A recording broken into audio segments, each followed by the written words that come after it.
İlk defa karşıma çıktın sen. Sevirəm söyledim bilmeden. İndi sənə deyirəm bağışla. Sən demə heç sevməmişəm mən. Sən idin ümidim, pənahım mənim. Özgəyə yox idi tamahım mənim. Sənin bircə səhvinin ucbatından rəzil oldum, nədir günahım mənim? Mən ki bitti dedim açıq aydın, saymayan bir insanı saydın. Bu ayrılıq üzübdür səni, sən gərək məni unudaydın. Sən elə bilirsən ki unutmaq asandı səni. Mən belə düşünürəm ki unutmaz sevən sevəni. Ölüncə bir qərarım var, başımın tacı sənsən. Nə qədər əzab verib tarimar etsən də məni. Bu nə bəladı düşmüşük Allah. Biz nökəri kədər bizə şad.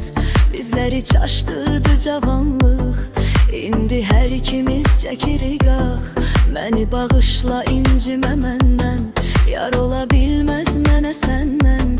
İndi özün söylə, neyləyək? Sən üzülürsən günü gündən. Ağartmısan saklarımın qaresin, aparmısan ürəyimin paresin. Sən məni elə bir dərdə salmısan, özümdə bilmirəm onun çaresin. Bu məndə bir keçmiş həvəsdir.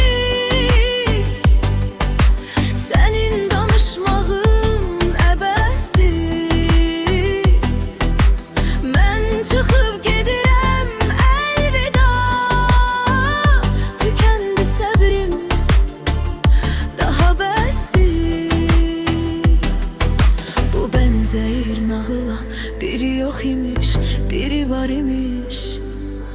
Biri aşık sayılırmış, biri ise yar imiş.